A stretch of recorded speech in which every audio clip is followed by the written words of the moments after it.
देखिए, last class में हमने एफआर शुरू करने से पहले ये देखा था कि राइट्स क्या होते हैं।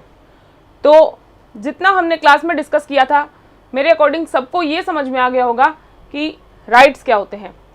तो आज से हम एफआर स्टार्ट कर देंगे, जिसका हम पहला आर्टिकल 12 जो कि ये बताता है कि राज्य क्या है, उस पर आज हम डिटेल में डिस्कस करेंगे। देखिए, हम हो सकता है हर क्लास में, चाहे हमारी क्लास हाफ एन आवर की हो, 45 मिनट्स की हो, 1 आवर की हो, कैसे भी होती है, लेकिन हम हर कोशिश यही करेंगे कि हम एक क्लास में एक आर्टिकल ही पढ़ें, ताकि आप उसको रिवाइज कर सकें और पूरी तरह से समझ सकें कि वो आर्टिकल किस पर्पज से कॉन्स्टिट्यूशन में जोड़ा गया है और क्या आर्टिकल में कहने की कोशिश की गई है। और आप उसको सारे जो आसपास का आपका सिनेरियो है, उससे, आपके सिलेबस से, आप हर जगह से उसको कनेक्ट कर सकें। आप जिस दिन जो आर्टिकल पढ़ें, उसकी अगली क्लास से पहले कोशिश करें कि उससे जुड़े मेंस के क्वेश्चंस और उससे जुड़े प्री के क्वेश्चंस आप सॉल्व जरूर करें। क्योंकि देखिए, जब आप जिस चीज़ को एकदम करंटली पढ़ेंगे, तो जितना अच्छा आप तब उसको प्रिपेयर कर पाएंगे और जितना कंसेप्ट आपको उस टाइम क्लियर कर पाएंगे। क्योंकि देखिए, अगर मैं आपको एक आर्टिकल पढ़ाऊंगी तो आप लगभग 1 घंटा आप पर्सनली उसे और दे देंगे, तो आप बहुत अच्छे से उस कंसेप्ट को क्लियर कर लेंगे। देखिए, हर चीज़ को बहुत बार नहीं पढ़ना होता है, किस तरह कि उसको रिवाइज करने के पर्पज से तो आप उसको बहुत बार पढ़ सकते हैं, लेकिन कोशिश करें कि डीप समझने के तौर पर आप ये ना देखें। देखिए, ये तो है कि आप जितनी बार पढ़ेंगे आपको और बातें निकल के आएंगी, बहुत समझ में आएगा। लेकिन कोशिश करें कि अगर आप कोई सब्जेक्ट पढ़ रहे हैं तो उसको इतना अच्छे से समझ लें। कोई भी टॉपिक को, आप जिस भी सब्जेक्ट के टॉपिक को आप पढ़ रहे हैं, तो आप कोशिश करें कि आप उसको इतना अच्छे से समझ लें कि नेक्स्ट टाइम समझने जैसी कोई सिचुएशन उसमें नहीं होनी चाहिए। आप कुछ ऐड ऑन कर सकते हैं, उसको रिवाइज कर सकते हैं, लेकिन समझने जैसी कि उसको बाकायदा आपको बैठ के उसके वर्ड टू वर्ड उसको वहाँ पे क्यों लिखा गया है, उसके वर्ड्स का मीनिंग क्या है, ये आपको समझना पड़े। क्योंकि देखिए, इससे आपका हमेशा उस सब्जेक्ट को पढ़ने में लगने वाला टाइम पीरियड जो है वो हमेशा बहुत ज़्यादा रहेगा।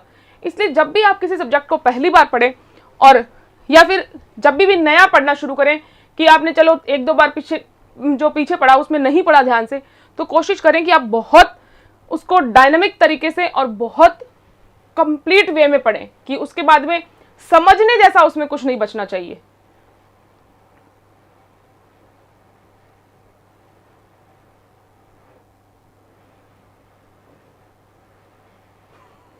चलिए, आइए आगे चलते हैं क्लास। आज हम ये देखेंगे आर्टिकल 12 जो कि एफआर का पहला आर्टिकल है। वो डिफाइन करता है भाग 3 के लिए राज्य को और भाग 4 के लिए राज्य को, कि भाग 3 के लिए राज्य क्या है। आप ये देखिए कि आर्टिकल 12 के जो है वो है एफआर के सबसे शुरुआत में है, और ये आर्टिकल सबसे शुरुआत में देने का रीजन ये है कि जो हमारे एफआर हैं वो हमें राज्य के विरुद्ध मिलते हैं। इसका मतलब ये है कि जब हमारे कोई भी राइट्स इन्फ्रिंज होते हैं, कि किसी भी तरह से हमारे मौलिक अधिकारों का जब हनन होता है, तो हम राज्य के विरुद्ध वाद लाते हैं। और यही व्यवस्था जो एफआर है उनके बीच, और 226 में भी, आर्टिकल 226 में भी और आर्टिकल 32 में भी ये व्यवस्था दी गई है कि जैसे ही आपके मौलिक अधिकारों का हनन होता है, आप वाद ला सकते हैं राज्य के विरुद्ध। तो देखिए, जो आर्टिकल 12 में सबसे पहले एफआर में राज्य के डेफिनेशन देने का यही उद्देश्य है कॉन्स्टिट्यूशन में, कि जिस चीज को आप उपयोग में लाने वाले हैं, जिन मौलिक अधिकारों को, और अगर उनका हनन होगा तो आप राज्य के विरुद्ध वाद लाएंगे, तो आपको पता होना चाहिए कि राज्य क्या होता है। इसमें डिफाइन किया गया है, कुछ क्लियरिटी लिए हुए चीजें हैं और कुछ क्लियरिटी लिए हुए नहीं है, जिनको आज हम सुप्रीम कोर्ट के बहुत सारे जो केस लॉज हैं उनके माध्यम से आज हम क्लियर करने की कोशिश करेंगे कि जो वोकेबलरी क्लियर आर्टिकल 12 में नहीं है उनको आज हम क्लियर करेंगे। तो देखिए यही उद्देश्य ये कॉन्स्टिट्यूशन मेकर्स का रहा है कि जो एफआर है उन वॉयलेशन होगा तो हम राज्य के पास जाएंगे, तो हम क्लियर कर दें पहले ही कि राज्य क्या होता है। तो अपना बेरेक्ट खोल लें और आर्टिकल 12 निकाल लें। सबसे पहले हम आर्टिकल 12 की डेफिनेशन देखेंगे, ठीक है, क्योंकि देखिए जो राज्य ही है जिसके खिलाफ जाकर हम सुप्रीम कोर्ट से रिट इशू करने की पिटीशन फाइल करते हैं कि हमारे जो मौलिक अधिकार हैं उनका हनन हो रहा है और इसके लिए आप उपचार के तौर पर रिट्स इशू कीजिए। और इसलिए जरूरी है कि राज्य क्या है हम पहले ही क्लियर कर लें, क्योंकि जैसे ही हमारे मौलिक अधिकार उनका हनन होगा तो हमें पता होना चाहिए कि जो हमारे मौलिक अधिकारों का हनन कर रहा है वो कौन है, वो राज्य की कैटेगरी में आता है या नहीं आता है, ठीक है।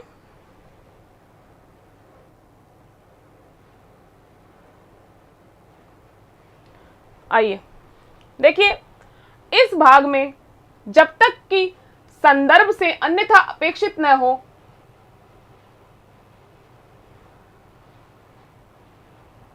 अगर किसी बच्चे के पास में बेरेक्ट नहीं है तो बोर्ड विजिबल होगा उसको, ठीक है, कि इस भाग में जब तक कि संदर्भ से अन्यथा अपेक्षित न हो राज्य के अंतर्गत भारत की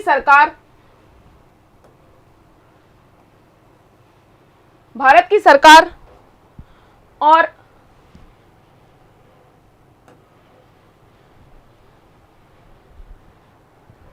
संसद और राज्यों में से प्रत्येक राज्य की सरकार की अगर भारत सरकार आती है, दूसरा संसद आती है, इसके बाद में प्रत्येक राज्य की सरकार, जो राज्य की सरकार है वो आती है, और विधानमंडल और भारत के राज्य क्षेत्र के भीतर या भारत सरकार के नियंत्रण के अधीन सभी स्थानीय और अन्य प्राधिकारी हैं। कौन से प्राधिकारी? एक तो स्थानीय प्राधिकारी और सेकंड है अन्य प्राधिकारी। ये सब राज्य हैं। देखने में ये डेफिनेशन बहुत छोटी है, लेकिन जब हम इसको डिटेल में डिस्कस करेंगे तो इसको ये आप देखेंगे कि सबसे मोस्ट लेंदी है और जिसके बारे में हम बहुत सारा डिस्कशन कर लेंगे, उसके बाद में भी हो सकता है इसमें कुछ ना कुछ हमारा छूट जाए, ठीक है। तो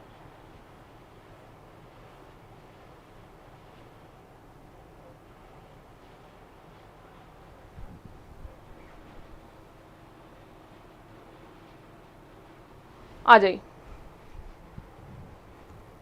अब शुरू करते हैं कि जो आर्टिकल 12 है उसमें क्या क्या चीजें इंक्लूड हैं, और कुछ चीजें हैं जो स्पष्ट हैं कि क्या कौन इसमें राज्य है, लेकिन कुछ शब्दावली है जो स्पष्ट नहीं है, तो हम उसको देखेंगे। देखिए पहला इसमें लिखा है सरकार।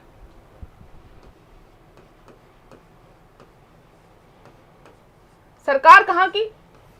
संघ की और प्लस राज्य की, दोनों सरकार के विषय में बात की गई है, ठीक है।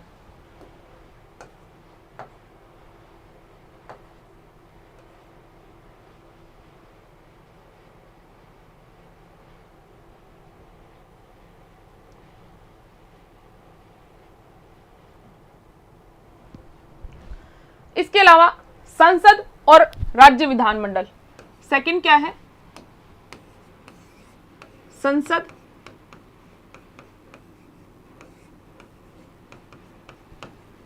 और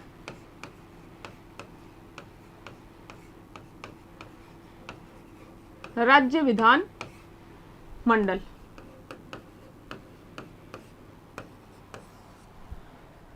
थर्ड है स्थानीय प्राधिकारी और अन्य प्राधिकारी।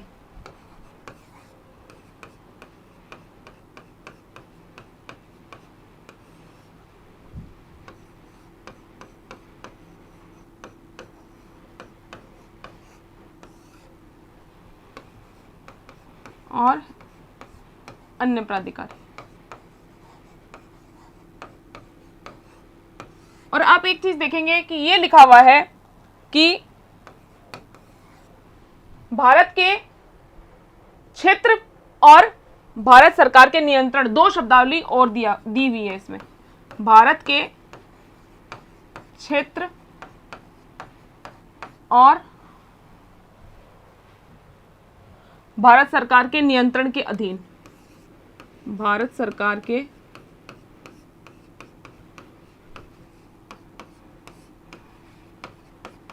नियंत्रण के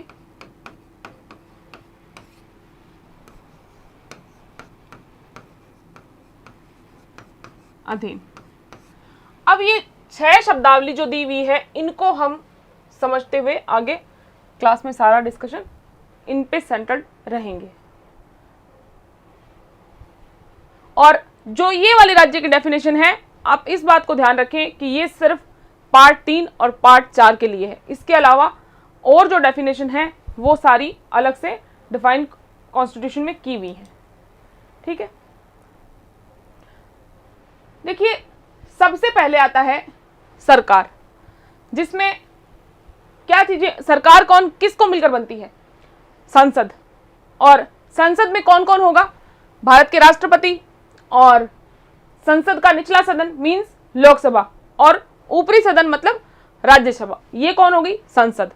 तो ये क्लियर है कि संसद कौन है। ठीक है, कि आपके अधिकारों का हनन संसद के द्वारा अगर किया जाता है तो उसमें कौन कौन सी अथॉरिटी शामिल है। तो आप देखते हैं कि संसद के अंदर कौन? राष्ट्रपति, लोकसभा और राज्यसभा। और इसके अलावा सरकार में कौन होगा? कार्यपालिका। देखिए कार्यपालिका वो है जो विधायिका द्वारा बनाए गए कानूनों को लागू करता है। और जो हमारा कल्याणकारी राज्य का जो कंसेप्ट है, इसमें क्या हुआ है कि जो राज्य के कार्य हैं, मतलब जो कार्यपालिका के राज्य से जुड़े हुए जो कार्य हैं, कल्याणकारी राज्य के पॉइंट ऑफ व्यू देश का होने के कारण बहुत ज्यादा काम कार्यपालिका के बढ़ गए हैं। और जनरल, और ये होता है कि कार्यपालिका को ही एक्चुअल में सरकार के तौर पर देखा जाता है। देखिए, क्योंकि जितने कैबिनेट मंत्री हैं, नौकरशाही जितनी है, ये सब कार्यपालिका है। तो मेनली हम जो जिन ऑफिसर्स को देखते हैं, लोग जिनको काम करते हुए देखते हैं, पूरा जो पब्लिक जो है वो उन्हीं को गवर्नमेंट मान के चलती है। तो एक तो संसद में कौन है, ये हमें आइडेंटिफाई है कि संसद में ये है। तो हम अगर राज्य के विरुद्ध, अगर उनके विरुद्ध हमें वाद लाना है कि अगर संसद के द्वारा किसी तरह से हमारे अधिकारों का, मौलिक अधिकारों का हनन किया जाता है, तो हमें पता है कि संसद के विरुद्ध हमें वाद लाना है और ये कौन है। हमें बिल्कुल आइडेंटिफाई है ये चीज कि हाँ ये कौन है। कार्यपालिका, राष्ट्रपति, राज्यपाल, कैबिनेट मंत्री, पुलिस, नौकरशाह, ये सब किस में आते हैं? कार्यपालिका में। फिर विधायिका। विधायिका मतलब जो कानून का निर्माण करती है, वो एजेंसी की राज्य की जो इच्छा है उसको तैयार करना और उसे कानूनी अधिकार और बल प्रदान करने की जिसकी जिम्मेदारी होती है। क्या कि जो राज्य की जो डिमांड होती है उसको तैयार करना, पूरा उसका जो ढांचा तैयार करना और उसको कानूनी रूप देना कि वो कानूनी, उसको एक जुडिशियल पावर मिल सके, उस जो राज्य की इच्छा है उसको, वो काम कौन करता है? वो काम करती है विधायिका। और मतलब इजी लैंग्वेज में हम ये कह सकते हैं कि विधायिका सरकार का वो अंग है जो कानून बनाती है, और विधायिका जनता के निर्वाचित जो प्रतिनिधि होते हैं उनकी सभा होती है। मतलब जो राष्ट्रीय जनमत जो होता है, जनता की जो शक्ति होती है, उसका प्रतिनिधित्व करती है राष्ट्र में विधायिका। क्योंकि कानून बनाने का काम वही करता है जिसके पास सबकी राय आती है। कोई कुछ मामलों पर हो सकता है विधायिका कानून बनाए जो उनको लगे कि ये जनता के अच्छे के लिए है और ऐसे कानून होने चाहिए, लेकिन कुल मिलाकर कहीं ना कहीं कानून निर्माण जो मांगे होती है, जो राष्ट्र की, पब्लिक की जो डिमांड होती है, उसके अकॉर्डिंग कानून बनते हैं। इसीलिए ही जनता के निर्वाचित प्रतिनिधियों की सभा विधायिका होती है। इसलिए वो जो राष्ट्रीय जनमत होता है उसकी जो उसका प्रतिनिधित्व करती है। और इसके अलावा टोटल हम देख सकते हैं कि सरकार में कानून बनाने वाली या विधायी शाखा, प्रशासनिक और कार्यकारी शाखा, कानून प्रवर्तन मतलब एनफोर्समेंट में कौन आएगा, न्यायपालिका, और समाज के संगठन, लोकसभा, राज्यसभा, ये सब क्या है, विधायी शाखा बनाते हैं। और भारत के राष्ट्रपति, सर्वोच्च न्यायालय, उच्च न्यायालय। सर्वोच्च न्यायालय या उच्च न्यायालय को आप एक तरफ रख सकते हैं क्योंकि इनको लेकर अभी थोड़ा सा डिस्प्यूट है कि ये राज्य में है कि नहीं है, लेकिन जिला स्तर पर जितनी संस्थाएं हैं ये सब हम सरकार के तौर पर देखते हैं। फिर नेक्स्ट है, जैसे कि अब हमें समझ में आया कि सरकार में किस तरह से ये राज्य में सरकार जो है उसमें कौन कौन इंक्लूड है। फिर संसद में हमें पता है कौन कौन इंक्लूड है। तो नेक्स्ट बात आती है राज्य विधानमंडल। राज्य स्तर पर जो विधायी निकाय है वो है राज्य विधानमंडल, और इसमें क्या आएगा, विधानसभा और विधान परिषद। जहां पर विधानसभा मतलब विधानसभा या विधान परिषद दोनों अंग हैं तो दोनों, नहीं तो एक है तो एक। देखो यहां तक तो क्लियर है कि सरकार के अंतर्गत कौन कौन राज्य है, लेकिन जो इसके अलावा दो टर्म दी हुई है कि स्थानीय प्राधिकारी और अन्य प्राधिकारी।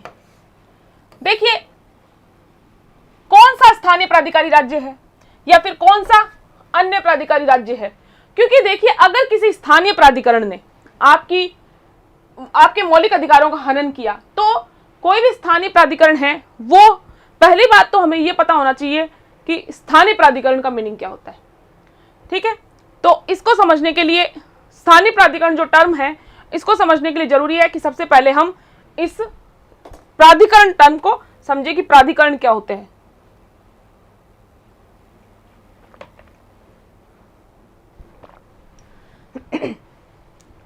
देखिए एक डिक्शनरी है, वेबस्टर डिक्शनरी, उसके अंदर जो प्राधिकरण है उसका मीनिंग ये है कि आदेश देने की जो शक्ति है उसका प्रयोग करने वाली जो निकाय होती है या फिर जो व्यक्ति होता है वो प्राधिकरण है।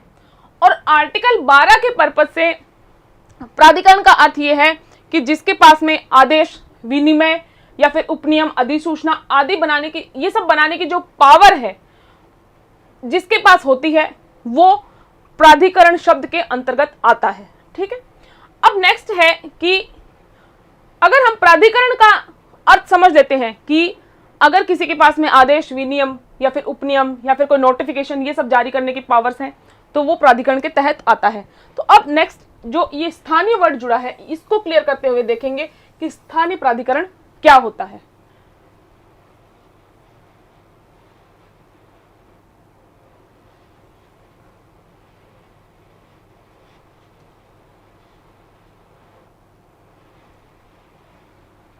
देखिए एक जनरल क्लॉजेस एक्ट है 1897 का है, उस एक्ट की एक धारा है 331। ये धारा जो ये शब्द है स्थानीय प्राधिकरण इसको डिफाइन करती है। ठीक है, अब आप ये पूछेंगे कि मैम अगर ये कॉन्स्टिट्यूशन का शब्द है तो हम इसे दूसरे एक्ट से क्यों पढ़ें, और दूसरी बात ये एक्ट क्या है और इस कॉन्स्टिट्यूशन से इसको क्यों जोड़ें, और कॉन्स्टिट्यूशन में इसकी डेफिनेशन सही मानी जाएगी या नहीं मानी जाएगी। इसकी डेफिनेशन को समझने से पहले हम ये वेरीफाई करते हैं कि कॉन्स्टिट्यूशन खुद कहाँ बताता है कि हमें स्थानीय प्राधिकरण की डेफिनेशन साधारण खंड अधिनियम या जनरल क्लॉजेस एक्ट से जाके पढ़नी है। अपने बैरक्ट में आर्टिकल 367 निर्वचन ओपन कर लीजिए। ठीक है,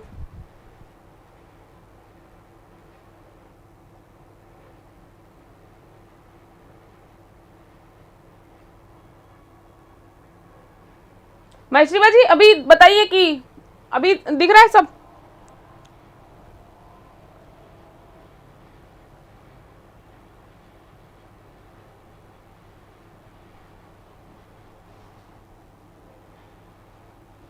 देखिए जो आर्टिकल 367 क्या कहता है कि जब तक कि संदर्भ से अन्यथा अपेक्षित न हो इस संविधान के निर्वचन के लिए, निर्वचन का मीनिंग होता है व्याख्या। ठीक है, इंटरप्रिटेशन। इंटरप्रिटेशन का मीनिंग है व्याख्या करना। जब तक कि संदर्भ से अन्यथा अपेक्षित न हो, इस संविधान के निर्वचन के लिए, ये निर्वाचन नहीं है, इसको कोई निर्वाचन नहीं पढ़ना जल्दी जल्दी में। निर्वाचन में और निर्वचन में बहुत अंतर होता है। तो ये निर्वचन शब्द लिखा हुआ है कि संविधान के निर्वचन के लिए साधारण खंड अधिनियम 1897 ऐसे अनुकूलनों और उपांतरणों के अधीन रहते हुए जो अनुच्छेद 372 के अधीन उसमें किए जाएं वैसे ही लागू होगा जैसे वह भारत डोमिनियन के विधानमंडल के किसी अधिनियम के निर्वचन के लिए लागू होता है। कि इसका मतलब ये है कि अगर आपको संविधान का निर्वचन करना है, कुछ डेफिनेशंस हैं जो कॉन्स्टिट्यूशन में दी हुई है, लेकिन ये आर्टिकल 367 का कहना ये है कि अगर कहीं निर्वचन में किसी तरह की समस्या होती है तो आपको ये एक्ट रेफर करता है कॉन्स्टिट्यूशन कि आप साधारण खंड अधिनियम 1987, साधारण खंड अधिनियम 1987 ये पढ़ सकते हैं। इसमें जाकर निर्वचन मतलब किसी चीज की अगर व्याख्या करनी है तो जरूरी है कि आप उसके डेफिनेशन को समझे जाके। अब स्थानीय प्राधिकरण की डेफिनेशन इन्होंने नहीं दी है, लेकिन हमें कहीं ना कहीं तो डेफिनेशन पढ़नी पड़ेगी, इसलिए 367 इस चीज को बताता है। अब नेक्स्ट हम देखेंगे कि जनरल क्लॉजेस एक्ट में क्या डिफाइन किया गया है। ठीक है, देखिए ये जो एक्ट है, इस जो इसकी जो धारा है 331, मैं इससे पहले आपको एक बात बताती हूं कि जनरल क्लॉजेस एक्ट या फिर साधारण खंड अधिनियम है क्या, पहले हम ये समझ लेते हैं। देखिए जैसे कोई केस हो गया कि किसी का कोई मुकदमा होता है तो उसमें धारा कहाँ से लगती है, कि जैसे कोई क्रिमिनल केस है तो, क्योंकि मैंने आपको ये बहुत सिंपल से एग्जांपल से इसलिए समझा रही हूँ ताकि आपको, क्योंकि हो सकता है क्योंकि आप पीसीएस के स्टूडेंट्स हैं, यूपीएससी के स्टूडेंट्स हैं, लॉ से इतना आपका सरोकार नहीं है, तो हो सकता है इस चीज़ों का आपको नॉलेज ना हो। तो जैसे कि अपराध कोई हुआ है, क्रिमिनल एक्ट कोई हुआ है, तो उस पर धारा कहाँ से लगेगी, आईपीसी से, और मतलब इंडियन पेनल कोड से। ठीक है, और अगर उसका जो प्रोसीजर चलेगा बाद में कोर्ट, वो चलेगा क्रिमिनल प्रोसीजर कोड सीआरपीसी के माध्यम से। और जैसे सीआरपीसी में डेफिनेशंस दी हुई हैं अलग अलग चीज की, हर एक एक्ट में डेफिनेशन क्लोज होता है। जैसे अपना 366 डेफिनेशन क्लोज है कॉन्स्टिट्यूशन का, वैसे ही हर एक्ट का एक डेफिनेशन क्लोज होता है। और जैसे ही जब मुकदमा चलेगा धारा लगेगी आईपीसी से, प्रोसीजर चलेगा सीआरपीसी से मतलब क्रिमिनल प्रोसीजर कोड से, और जब जो साक्ष्य आएंगे, जो एविडेंस आएगी, वो आएगी एविडेंस एक्ट से।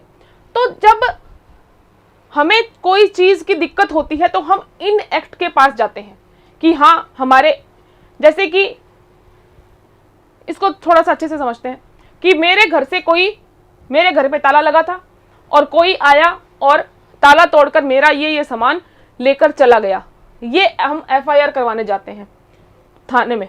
थाने में जब एफआईआर करवाते हैं तो जब थाने का अधिकारी जो होगा, आईओ जो होगा, इन्वेस्टिगेशन ऑफिसर होगा, वो धारा लगाएगा कि हाँ 379 या 389, 380 इनमें आपके घर में चोरी हुई है। तो जो ये चोरी शब्द है इसको आईपीसी डिफाइन करती है 378 में।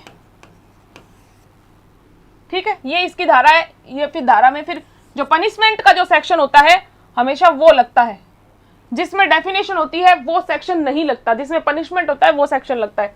तो ये जो 379 है ये सेक्शन लग जाएगा और चोरी का एफआईआर फाइल हो जाएगा और चोरी का मुकदमा कोर्ट में चलेगा। तो जब हमें ये होता है कि इस तरह से चोरी का मुकदमा चलेगा, ये बात हमें किसने बताई, आईपीसी ने। और ये जो हमने एक्ट बताया कि ऐसे ऐसे एक पर्सन घुसा, ताला तोड़ा, ये ऐसे किया, हमारा सामान उठा के ले गया।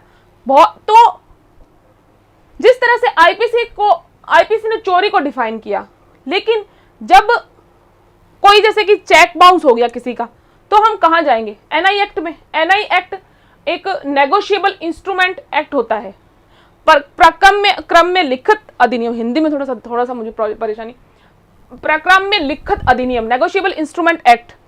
तो नेगोशिएबल इंस्ट्रूमेंट एक्ट बताता है कि चेक बाउंस होगा तो किस तरह से आपको किस स्थिति में आपको पैसे वापस मिलेंगे, किस तरह से चेक विड्रॉल हो, आपने आपको कौन सी स्लिप्स चाहिए होंगी, ये सब चीजें कौन क्लियर करेगा? NI act. लेकिन जब खुद इन एक्ट को परेशानी होती है, ये जब प्रॉब्लमेटिक सिचुएशन में एग्जिस्ट करते हैं, तब क्या स्थिति रहेगी, तब वो किससे पूछने जाएंगे? उसके लिए ये एक्ट बनाया गया है, जनरल क्लॉजेज एक्ट, साधारण खंड अधिनियम, जनरल क्लॉजेज एक्ट। ठीक है,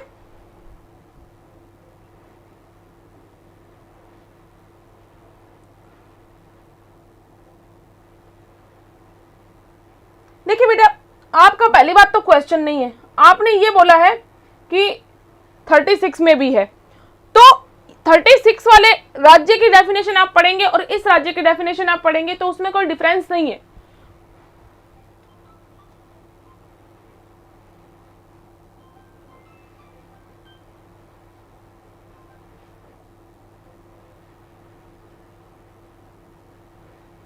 चलिए, और आज के बाद मैं आपके कमेंट जरूर पढ़ूंगी, चाहे किसी और के पढ़ूं चाहे नहीं हो। ठीक है भाई, उमेश प्रताप जी ने ये कहा है कि आर्टिकल 36 में भी राज्य की डेफिनेशन है, बिल्कुल है। सेकंड, इनका ये कहना है कि आप मेरे कमेंट नहीं पढ़ती हैं। ठीक है, आगे से आपके कमेंट रेगुलर जो भी आएंगे पढ़े जाएंगे। मैं ऊपर भी थोड़ा चेक कर लेती हूँ कि आपने कोई कमेंट किया है क्या। गुड इवनिंग आपने किया था, जिसका जवाब मैंने आपको दे दिया था, और इसके अलावा ठीक है, ओके, इतने ही थे। डन, खुश, चलो आगे चलते हैं। तो इस तरह से ये है कि जब हमें परेशानी होती है तो हम एक्ट्स के थ्रू रिएक्ट करते हैं या फिर किसी चीज को डिफाइन करते हैं। तो जब एक्ट को परेशानी होती है, किसी भी एक्ट को, जैसे कि कॉन्स्टिट्यूशन ही एक एक्ट है, तो जब कॉन्स्टिट्यूशन को परेशानी, आधारभूत कानून है ये, तो जब किसी भी एक्ट को परेशानी होगी, कोई शब्द होगा जो डिफाइन नहीं होगा अगर किसी एक्ट में, तो फिर वो एक्ट किससे पूछेगा कि हाँ इसकी डेफिनेशन बताओ या फिर इसका अर्थ बताओ। तो अगर किसी एक्ट में खुद में परेशानी आ जाए, खुद को क्वेश्चन मार्क लग जाए कि हाँ इसका मीनिंग क्या होगा, तो वो रेफर किया जाता है इस एक्ट को, साधारण खंड अधिनियम। ये हर एक्ट के लिए डेफिनेशन है, इसमें सब साधारण डेफिनेशन, हर तरह की जो डेफिनेशंस मोस्टली जो एक्ट्स के अंदर नहीं मिलती हैं, कुछ शब्द हैं जिनको डिफाइन इस एक्ट में किया गया है। जैसे कि हमारे सामने कॉन्स्टिट्यूशन में आया एक शब्द स्थानीय प्राधिकरण, आप जब 366 की लिस्ट देखेंगे तो उसमें यह शब्द डिफाइन नहीं किया गया है, क्या? स्थानीय प्राधिकरण। तो अब हम कहां जाएंगे, क्योंकि इस एक्ट को खुद को परेशानी आई है, तो हम कहां जाएंगे? किसमें? जनरल क्लॉजेस एक्ट में, 1897 की जो धारा 331, इसका धारा सेक्शन 3 और उसका सब क्लॉज 31। ठीक है, तो इसका सब क्लॉज 31 क्या कहता है?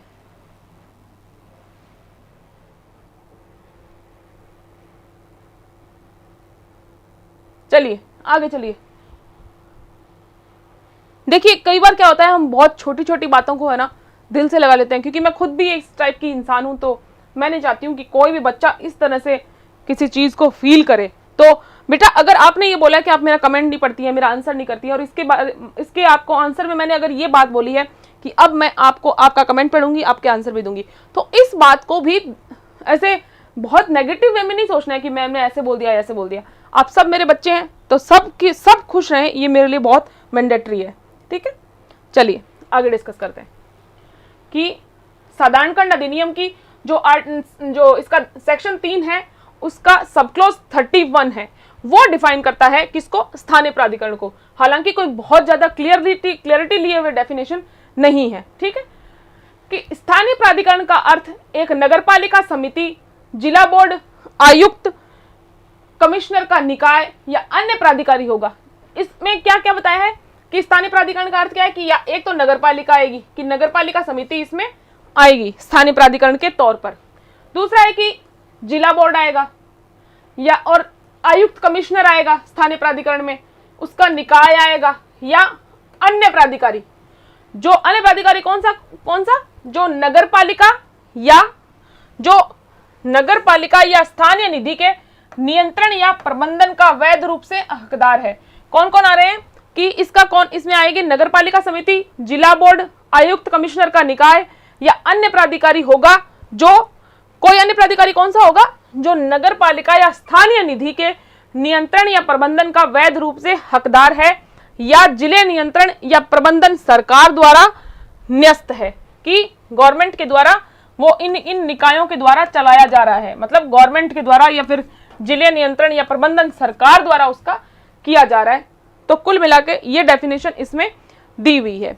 देखिए इसका मीनिंग है कि जो जितनी लोकल सेल्फ गवर्निंग बॉडीज हैं जो होती हैं वो क्या है, स्थानीय प्राधिकरण, जैसे कि पंचायत, नगर पालिका, ये सब आर्टिकल 12 के प्रोस्पेक्टिव से राज्य हैं।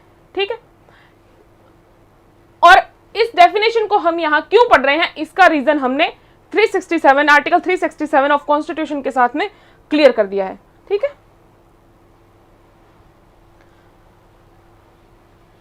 अब आगे बढ़ते हैं।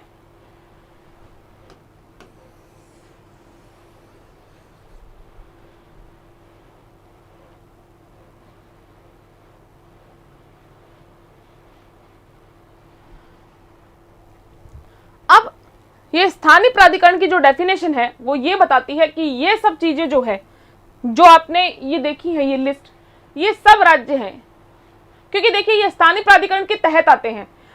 आर्टिकल 12 ये कहना चाहता है कि सरकार, संसद, राज्य विधानमंडल, राज्य की सरकार और स्थानीय प्राधिकारी और भारत के क्षेत्र के अधीन और भारत सरकार के नियंत्रण के अधीन सब स्थानीय प्राधिकारी और अन्य प्राधिकारी क्या है, राज्य हैं। ठीक है, तो अब 2 पॉइंट तो हमने क्लियर कर लिए हैं।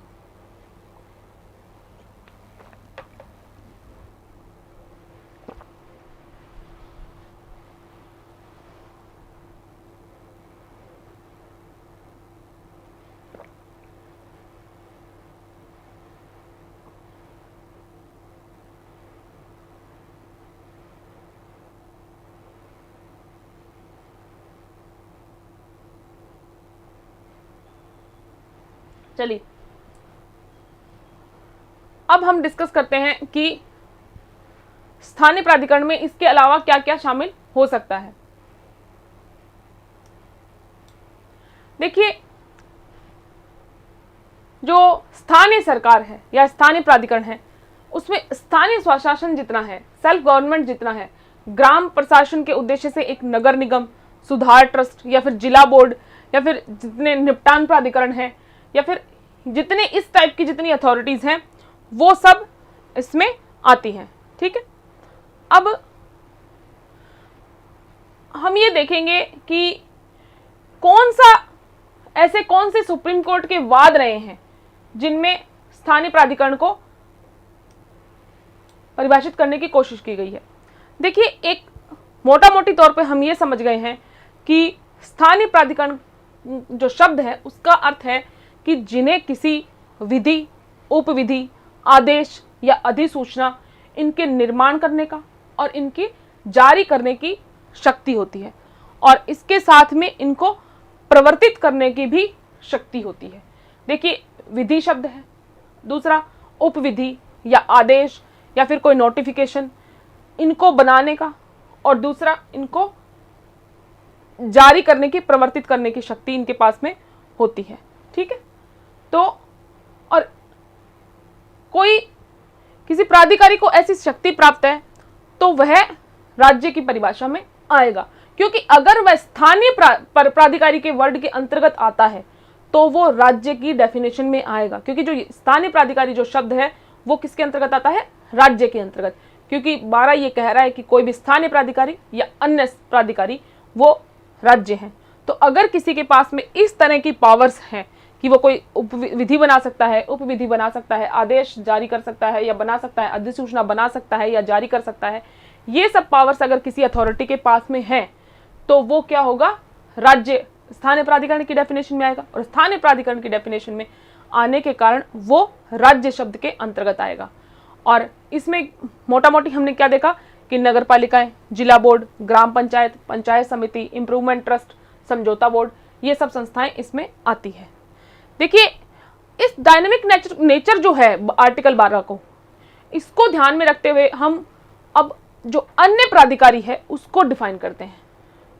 तो जब ये क्वेश्चन चल रहा था कि कौन सी संस्था राज्य में आती है या फिर कौन सी संस्था नहीं आती है, तो सबसे पहले ये एक क्वेश्चन आया यूनिवर्सिटी को लेकर कि देखिए, सरकार तो आपने देख ली कि सरकार, अगर आपके राज्य, अगर गवर्नमेंट इन्फ्रिंज करती है, अगर आपके राइट्स गवर्नमेंट द्वारा इन्फ्रिंज किए जाते हैं, तो आप डायरेक्ट, आपको पता है, यूनियन ऑफ इंडिया लिखना है या स्टेट ऑफ सम XYZ, कोई भी स्टेट, उसके विरुद्ध आप कोई भी सू फाइल कर सकते हैं।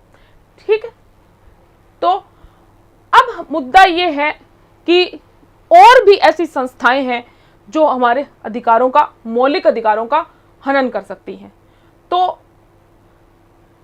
इसका मीनिंग ये है कि और सारे तो, मतलब जितने पहलू हमने देखे वो क्लियर है कि किसमें कौन शामिल है, लेकिन अन्य प्राधिकारी कौन होगा, कि जैसे कि एक लास्ट वर्ड लिखा हुआ है कि अन्य प्राधिकारी, तो अन्य प्राधिकारी में आएंगे कौन, और ऐसी कौन सी संस्थाएं हैं जो राज्य मानी जाएगी, और अगर वो हमारे अधिकारों का हनन करती है तो हम उन पर मुकदमा कर सकते हैं।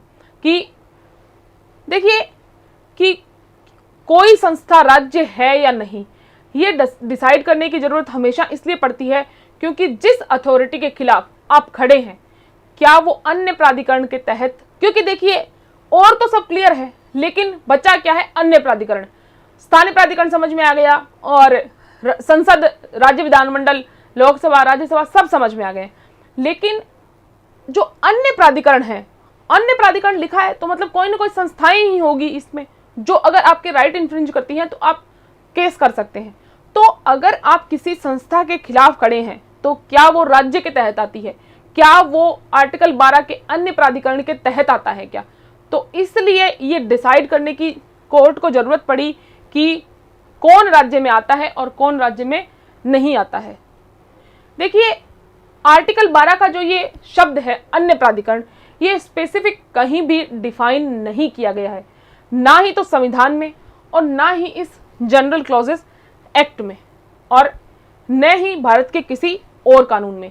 इसको डिफाइन करने में बहुत प्रॉब्लम्स आई हैं, क्योंकि हर स्थान पर लोगों को ये लगता है कि ये हमारे मौलिक अधिकारों का हनन हो रहा है और ये राज्य के अंतर्गत आता है। तो सुप्रीम कोर्ट को हमेशा डिसाइड करना पड़ा है कि वो जो संस्था जिसके विरुद्ध वाद लाया गया है, क्या वो मौलिक अधिकारों का हनन कर रही है, और अगर वो मौलिक अधिकारों का हनन कर रही है तो क्या उसके विरुद्ध मुकदमा चलेगा।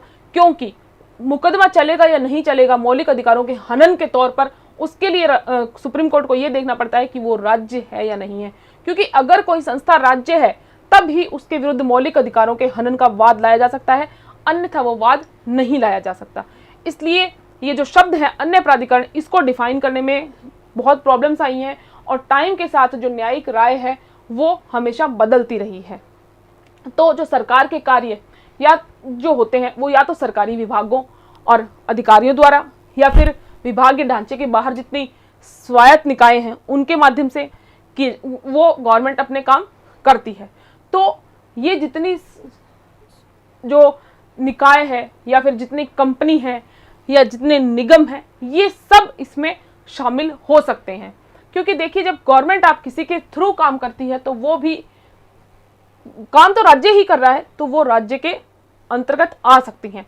इसलिए ये वेरीफाई करने के एम से कि राज्य के दायरे में कौन से अन्य प्राधिकरण आते हैं, सुप्रीम कोर्ट ने बहुत सारे मामलों में अलग अलग परिस्थितियों के अकॉर्डिंग निर्णय दिए हैं कि ये राज्य है या नहीं है, जिसमें हम आगे डिस्कस करेंगे कि कौन कौन से वाद किस किस तरह से हुए हैं।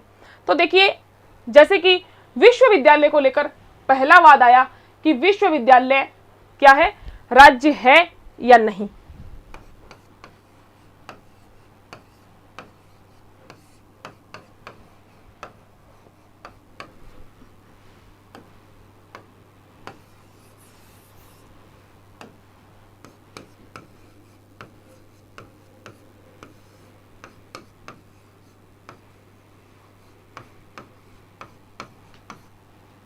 कि विश्वविद्यालय राज्य है या नहीं। देखिए, ये मद्रास यूनिवर्सिटी वर्सेस शांताबाई का वाद था, और मद्रास हाईकोर्ट ने इसमें अजस्टम जनरिस नामक एक सिद्धांत को फॉलो करते हुए ये कहा था कि अन्य प्राधिकरण जो अभिव्यक्ति है वो भी राज्य के अंतर्गत आती है। किस चीज को फॉलो किया गया था? एजस्टम जेनरिस। क्वेश्चन ये था कि विश्वविद्यालय जो है वो राज्य है या नहीं, और केस क्या था, मद्रास विश्वविद्यालय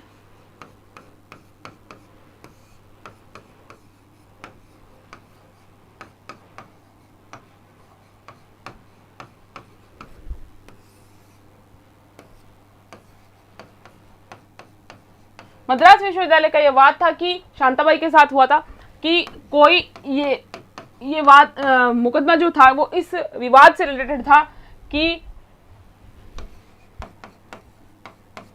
हमारे अधिकारों का यूनिवर्सिटी के द्वारा हनन किया गया है, मौलिक अधिकारों का।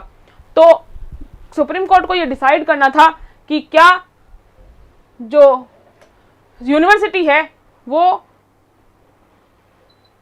राज्य है या नहीं, क्योंकि देखिए मौलिक अधिकारों का जो हनन है, वो जो वाद लाया जाता है वो राज्य के खिलाफ ही लाया जा सकता है। तो अगर आप किसी के विरुद्ध वाद ला रहे हैं तो हमें पहले फाइनलाइज करना होगा कि वो राज्य है या नहीं है। तो जो मद्रास विश्वविद्यालय था उसने क्या डिस्कस किया था, किस सिद्धांत के आधार पर निर्णय दिया था। एक सिद्धांत होता है इंटरप्रिटेशन का, नाम क्या है, एजिस्डम जेनरिस।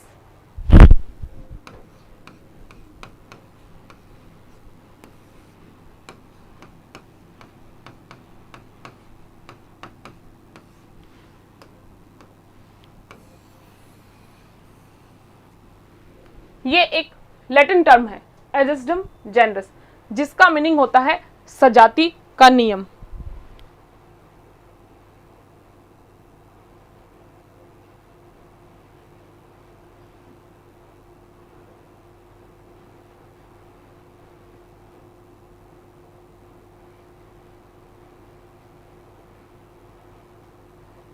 हाँ, भारत के क्षेत्र में और भारत के नियंत्रण के अधीन, ये देखिए हम एकदम बिल्कुल लाइन से चल रहे हैं कि ये क्या है, ये क्या है, ये क्या है। तो हम इन सब को डिस्कस करते हुए चलेंगे कि क्या होते हैं। तो अभी हम स्थानीय प्राधिकरण तक पहुंचे हैं, जब आगे पहुंचेंगे उसके बारे में अभी डिस्कस करेंगे। ठीक है, ये क्वेश्चन उठा कि विश्वविद्यालय राज्य है या नहीं है। तो जो मद्रास हाईकोर्ट थी उन्होंने ये सिद्धांत अपनाया एजिस्डम जेनरिस और कहा कि यूनिवर्सिटी राज्य नहीं है। तो अब आप ये समझे कि पहले तो इन्होंने ये बात क्यों कही।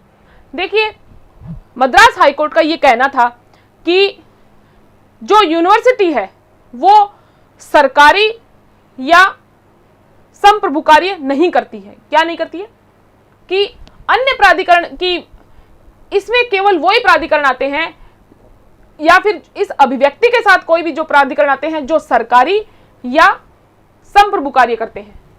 ठीक है, और इसलिए इनका मानना था कि कोई भी प्राकृतिक या न्यायिक या फिर गैर सहायता या सहायता प्राप्त विश्वविद्यालय जो है वो राज्य शब्द में शामिल नहीं हो सकते। इसका कारण क्या था, कारण ये था कि इन्होंने ये कहा कि यूनिवर्सिटी राज्य नहीं है, क्योंकि आप जब आर्टिकल 12 के डेफिनेशन देखते हैं तो इसमें क्या लिखा है कि सरकार, विधानमंडल, संसद और भारत के राज्य क्षेत्र के भीतर या स्थानीय प्राधिकारी।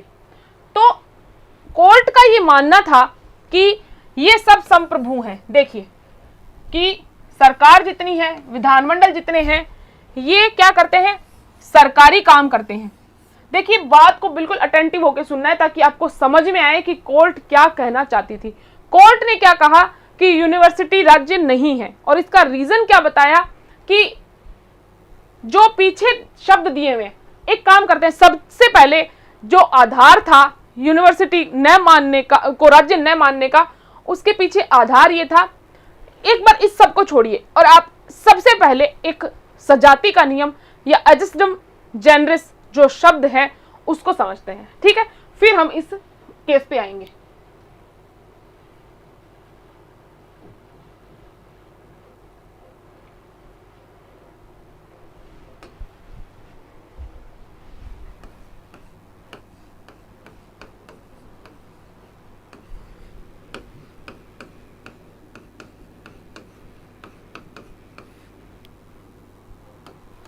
देखिए ये टर्म थी जिसके आधार पर हाईकोर्ट ने जो मद्रास हाईकोर्ट थी उसने डिसीजन दिया था। उन्होंने क्या कहा कि एजिस्टम जनरस रूल के तहत जो यूनिवर्सिटी है वो राज्य नहीं है, क्योंकि वो संप्रभु और सरकारी कार्य नहीं करती है। ये लाइन बिल्कुल ध्यान में रखें कि यूनिवर्सिटी राज्य नहीं है क्योंकि वो सरकारी और संप्रभु कार्य नहीं करती है, क्योंकि अन्य प्राधिकरण अभिव्यक्ति के अंतर्गत वही आते हैं जो सरकारी या संप्रभु कार्य करते हैं। इस लाइन को आप ध्यान में रखें। अब नेक्स्ट हम समझते हैं कि एजिस्टम जनरस जिस सिद्धांत को हाईकोर्ट ने अपनाया उसका मीनिंग क्या था। उसका मीनिंग ये था कि इसको कहते हैं सजाती का नियम।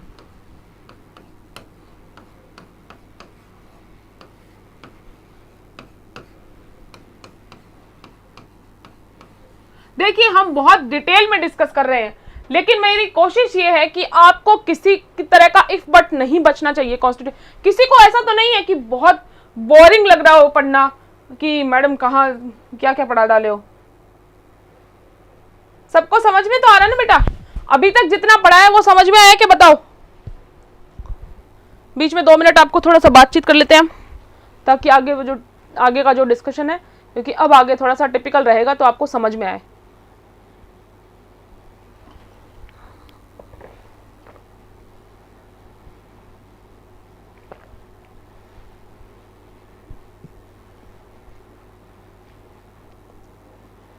बताइए।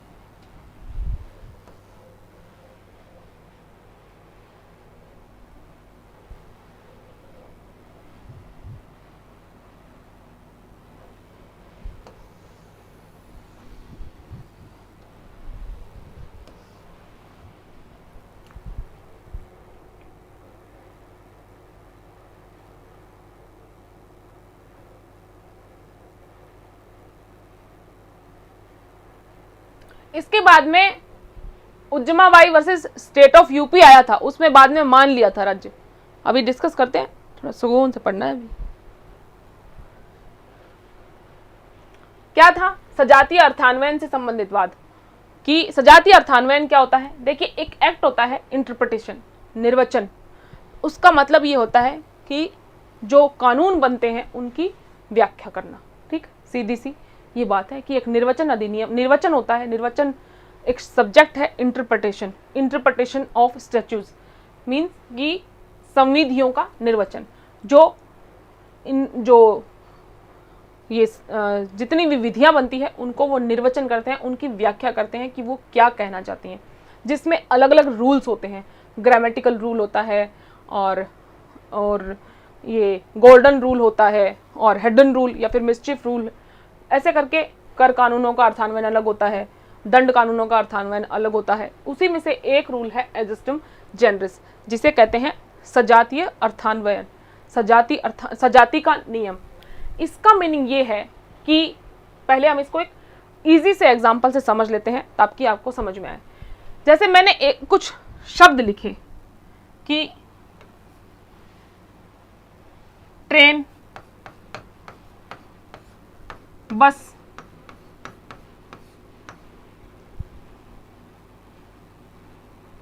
बाइक, ऑटो, और आगे मैंने एक डैश लिख दिया। इस डैश को फिल करने में आप क्या लिखेंगे? इस डैश को फिल करें और एक शब्द लिखें, बताएं। सब बताएं कि इसके आगे आप क्या लिखेंगे।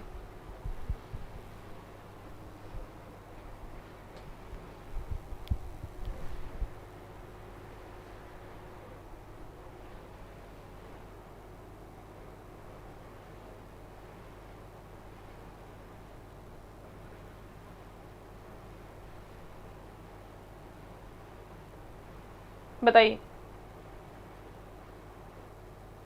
ठीक है,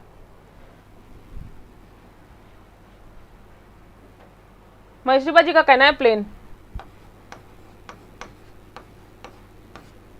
ठीक है,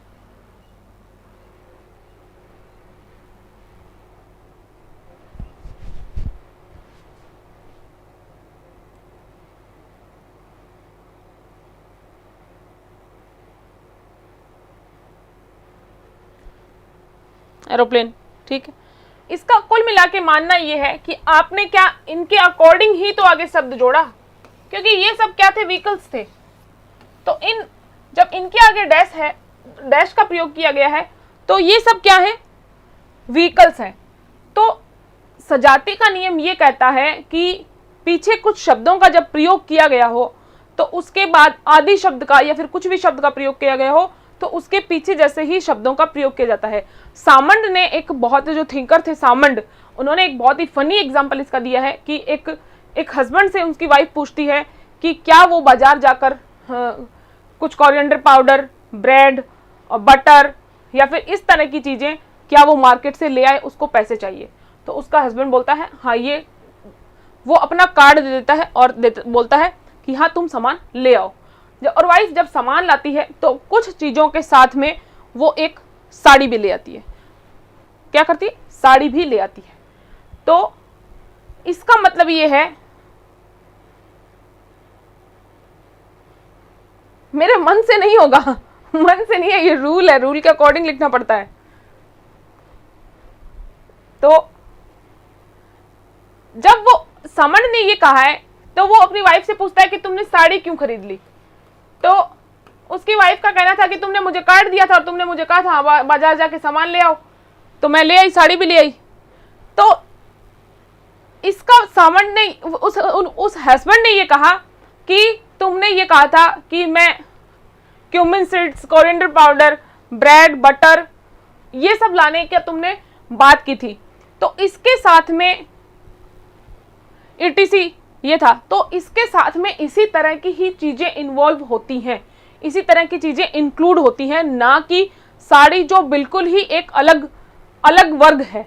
तो इस सामंड ये कहना चाहते हैं कि जब कुछ चीजें लिखकर उस कैटेगरी की ही चीजें बाद में उसमें आएंगी, सजाती मतलब उसी जाति की चीजें उसमें इंक्लूड होंगी, ना कि कोई अन्य चीजें। तो जो ये कानून है उसमें उससे संबंधित सिद्धांत क्या है कि जब सुस्पष्ट विशिष्ट शब्दों के साथ साथ किसी साधारण शब्द का प्रयोग होता है तो ऐसे साधारण शब्द की व्याख्या सजातीय पूर्ववर्ती विशिष्ट शब्दों के संदर्भ में की जानी चाहिए। दूसरा क्या है कि सामान्य किसी वाक्य में प्रयोग किया गया साधारण शब्द अपने पूर्ववर्ती विशिष्ट शब्दों से अपना अर्थ ग्रहण करता है।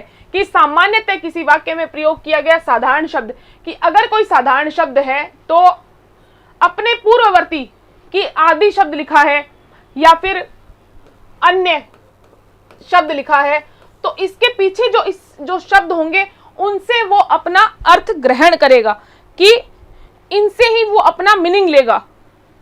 कि अब जो कुल मिला के पीछे वाले शब्दों का मीनिंग लिखेगा उसी से निकलेगा, उसी से जुड़ा हुआ शब्द मीनिंग इसका निकलेगा। जो आदि है, ऐसे ट्रेन, बस, बाइक, ऑटो आदि ऐसे लिख दिया तो इसी से जुड़ा हुआ दूसरा शब्द आएगा लास्ट में, ना कि कोई और शब्द। क्यों आएगा?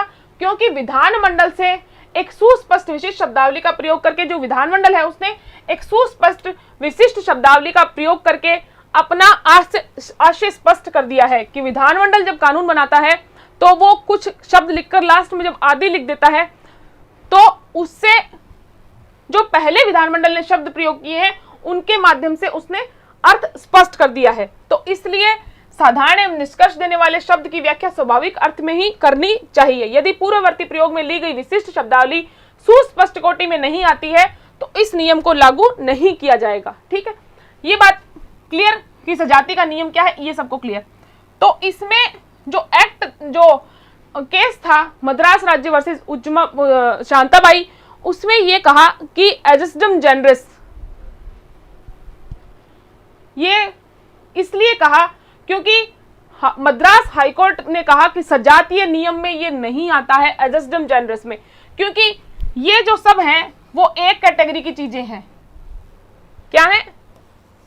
मंडल, भारत के राज्य क्षेत्र, उसके भीतर या फिर उसके नियंत्रण के अधीन कोई स्थानीय प्राधिकारी, तो अन्य प्राधिकारी जो शब्द होगा वो, जैसे ये सब सरकार है, क्या है, राज्य सरकार है, विधानमंडल सरकार है, तो जिस तरह से ये सब सरकार है और संप्रभु है, सरकारी कार्य करती है, उसी तरह से जो अन्य प्राधिकारी है वो भी वही होंगे जो सरकारी काम करते हैं और जो संप्रभु हैं। तो ये इसलिए जो मद्रास हाईकोर्ट था उसने ये कहा कि सजातीय अर्थान्वयन के तहत ये जो शब्द है ये यूनिवर्सिटी इसमें नहीं आएगा, क्योंकि वो ना तो सरकारी काम करती है और ना ही वो संप्रभु है।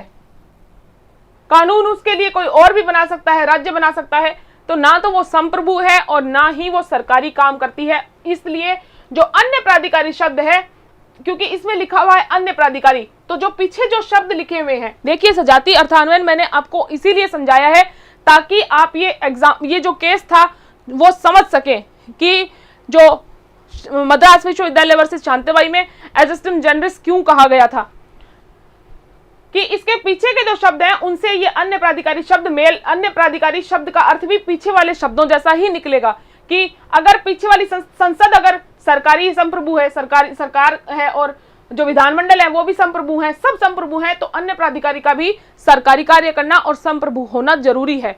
तो फिर यूनिवर्सिटी ऐसा कुछ करती नहीं है, तो यूनिवर्सिटी राज्य नहीं है।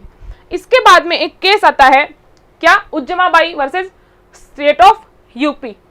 इस मामले में कोर्ट ने जो ये वाला जो कंसेप्ट था इसको कहा कि ये बहुत ही प्रतिबंधात्मक दायरा लिए हुए है। क्या है कि ये बहुत ही प्रतिबंधात्मक दायरा लिए हुए, बहुत संकुचित दायरा लिए हुए है, और जो अन्य प्राधिकारी की व्याख्या जो एडजस्टम जनरस नियम का जो सहारा लिया गया है उसके द्वारा, एडजस्टम जनरस के द्वारा इसकी शब्द की व्याख्या अन्य प्राधिकारी की व्याख्या नहीं की जा सकती है। और इसलिए अनुच्छेद 12 के तहत नामित निकायों में कोई सामान्य जाति नहीं है और उन्हें किसी भी मतलब कि ऐसा कोई तर्कसंगत आधार नहीं है कि उनको एक जाति में रखा जा सके। मतलब जो नेक्स्ट केस आया कौन सा था, उज्जमाबाई वर्सेस स्टेट ऑफ यूपी, कि जो इन्होंने कहा है कि ये सब एक ही जाति के हैं, कि संसद, सरकार, विधानमंडल, राज्य के भीतर के या नियंत्रण के प्राधिकारी, ये सब एक ही जाति के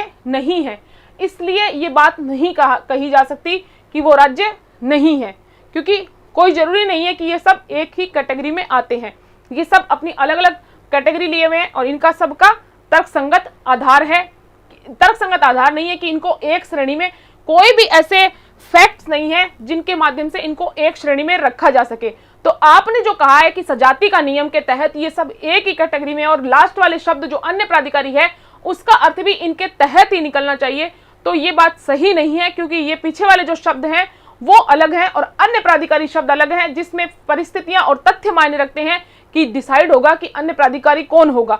ऐसा नहीं हो सकता कि जो पीछे वाले जो हैं शब्द उनके अकॉर्डिंग ही अन्य प्राधिकारी को डिफाइन किया जाए। अन्य प्राधिकारी कौन होगा ये तथ्य और परिस्थितियां बताएंगी। और इसके साथ में यह भी कहा गया कि जो यूनिवर्सिटी है वो राज्य के अंतर्गत आती है।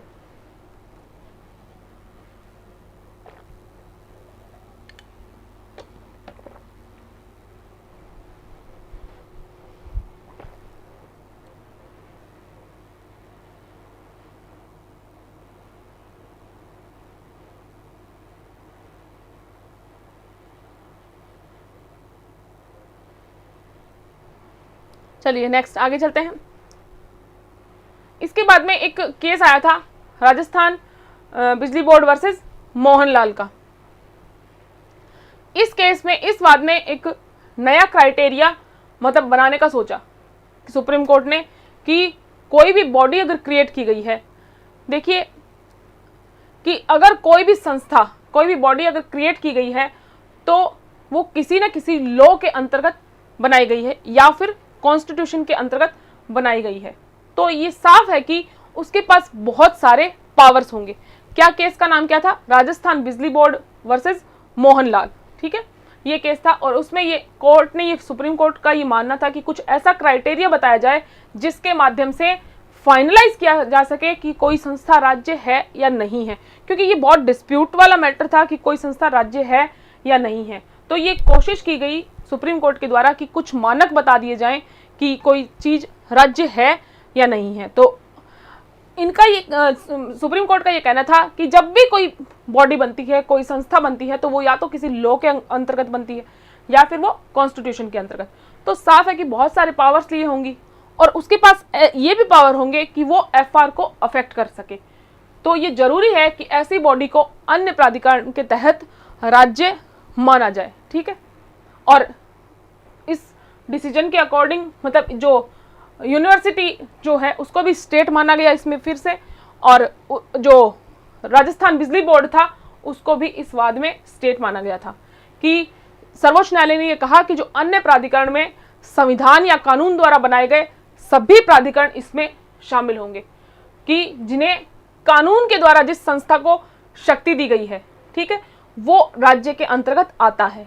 और ऐसा जो वैधानिक प्राधिकार को जो मतलब सरकारी या संप्रभु कार्य करने में मतलब उसकी जरूरी नहीं है कि वो जो संस्था है वो अगर विधि के तहत बनी है या कॉन्स्टिट्यूशन के तहत बनी है तो जरूरी नहीं है कि वो सरकारी कार्य करे या फिर संप्रभु कार्य करे, ऐसा जरूरी नहीं है। और कोर्ट ने इस बात पर जोर दिया कि ये बात कोई मायने नहीं रखती है कि किसी निकाय को दी गई शक्ति कॉमर्शियल पर्पज की है या फिर नहीं है या किस तरह की है, लेकिन अगर कोई भी बॉडी या कोई भी संस्था अगर किसी लॉ के तहत या कॉन्स्टिट्यूशन के तहत बनाई गई है तो वो बहुत पावरफुल होगी और उसके पास इतने राइट्स होंगे कि वो किसी के एफआर को वायलेट कर सकती है। इसलिए उसको राज्य में आना बहुत जरूरी है। इसीलिए राजस्थान बिजली बोर्ड को और यूनिवर्सिटी को स्टेट इस वाद में माना गया था, ठीक है। बाद में क्वेश्चन था कि अगर कोई बॉडी जो बनी है किसी विधि के अंतर्गत है लेकिन उसकी प्रकृति क्या है, कॉमर्शियल है, तो क्या वो राज्य है या नहीं, ठीक है। और इसके ये जो मामला था ये डिसाइड हुआ था किसमें, सुखदेव सिंह वर्सेस भगत राम। एक वाद आया था, क्या था, सुखदेव सिंह वर्सेस भगत राम। उस वाद में ये मुद्दा डिसाइड हुआ था कि अगर कोई संस्था है जो क्या है कॉमर्शियल पर्पज से बनाई गई है तो वो राज्य के अंतर्गत आएगी या नहीं। तो जो सुखदेव सिंह वर्सेस भगत राम, आप केस लिख लीजिए।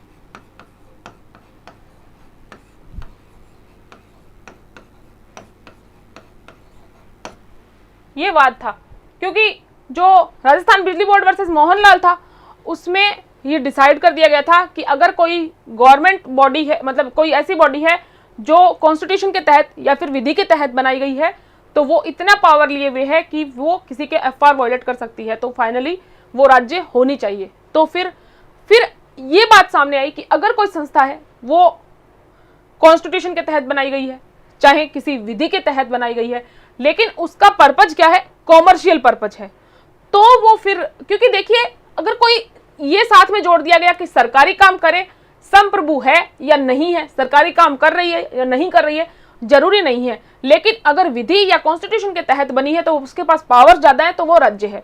तो फिर ये क्वेश्चन मार्क निकला था कि अगर कॉमर्शियल पर्पज है मतलब व्यवसायिक उसकी नीति है, व्यवसायिक प्रकृति की अगर संस्था है तो क्या वो राज्य में आएगी नहीं है। तो इसलिए जो सुखदेव सिंह वर्सेस भगत राम था, AIR 1975 का वाद है, ये AIR 1975 सुप्रीम कोर्ट, ठीक है। तो इस वाद में कोर्ट ने LIC को, IFC को, ONGC को मतलब जीवन बीमा निगम और कारखाना वित्त निगम और तेल और प्राकृतिक गैस आयोग, ये सब क्या है, सब कॉमर्शियल पर्पज से बने हुए हैं। तो इनको तीनों को निगम संविधि के अंतर्गत सृजित थी। एक निगम संविधि होता है कॉर्पोरेशन लॉ, कॉर्पोरेशन लॉ के तहत जो कॉर्पोरेट लॉ के तहत ये इनका निर्माण हुआ था। किसका, क्योंकि देखिए पहले क्या कहा था कि अगर कोई संस्था किसी विधि के तहत या कॉन्स्टिट्यूशन के तहत बनी है तो ये किसके तहत बनी थी, निगम संविधि जो है उसके तहत सृजित की गई थी। क्या क्या, LIC हो गया, मतलब जीवन बीमा निगम हो गया, या फिर कारखाना वित्त निगम हो गया, या फिर तेल और प्राकृतिक गैस आयोग, ये सब किसके तहत बने हुए थे? निगम संविधि के तहत। तो उन्हें नियमों और विनियम बनाने की क्या थी? पावर्स थी। देखिए, नियम और विनियम बनाने के पावर्स हैं, मतलब आप किसी के राइट्स को कंट्रोल कर सकते हैं, खत्म कर सकते हैं। तो इन पर सरकार का नियंत्रण भी था और इनके पास में क्या था? कुछ पावर्स भी थी। तो ये माना गया कि जो विधिक निगम है वो अनुच्छेद 12 के अंतर्गत अन्य प्राधिकारी के तहत राज्य में शामिल किए जाएंगे। ठीक है, इस तरह से जो अगर कोई संस्था है जो विधि के तहत बनी है, या चाहे वो अगर कॉन्स्टिट्यूशन के तहत बनी है, चाहे वो कॉमर्शियल पर्पस से क्यों ना बनी हो, वो राज्य के तहत आ सकती है। अब देखिए, इसमें लास्ट में जो आपने अभी पढ़ा कि लोक निगम, मतलब कि जो आपने ये निगम संविधि या लोक निगम में नए प्रकार की जो संस्थाएं हैं, क्योंकि देखिए इसमें मैथ्यूज का जो न्यायाधीश मैथ्यू थे, उन्होंने कहा था कि जो राज्य की अवधारणा है, मतलब राज्य की अवधारणा पर या राय पर, मतलब जो राज्य के कहने पर क्या होता है, ये जो संस्थाएं होती है वो काम करती है। जो जितने ये लोक निगम है, ये एक तरह की नई संस्था है राज्य की, और ये राज्य के लिए काम करती है। मतलब जो इंस्ट्रूमेंटलिटी सिस्टम जो है कि राज्य क्या करता है, राज्य को काम करने के लिए साधन चाहिए, काम करने के लिए संस्थाएं चाहिए। तो ये जितनी संस्थाएं हैं ये राज्य के लिए साधन है, वो काम करते हैं। तो इनडायरेक्टली काम कौन करता है? राज्य करता है। तो ये जो इंस्ट्रूमेंटलिटी सिस्टम है कि अभी जो मतलब जो अभी प्रेजेंट टाइम है उसमें राज्य के पास बहुत सारे काम हैं, और अपने कामों को और कर्तव्यों को करने के, जितने उसके कर्तव्य हैं उनके निर्वहन के लिए और अपने काम को करने के लिए राज्य को क्या पड़ती है? साधनों की जरूरत पड़ती है। और वो राज्य कौन है? वो ये संस्था, वो साधन कौन है? ये जो संस्थाएं हैं वो है। तो इसलिए ये जो संस्थाएं हैं वो किसके दायरे में आती हैं? राज्य के दायरे में आती हैं। और इसलिए जिनके माध्यम से राज्य काम करता है वो संस्थाएं भी राज्य के अंतर्गत आती हैं। ठीक है, इसके बाद में एक केस हुआ था RD. Ramanna Dayaram Shetty versus international airport authority of India, AIR 1979। आप लिख लीजिए इस केस को।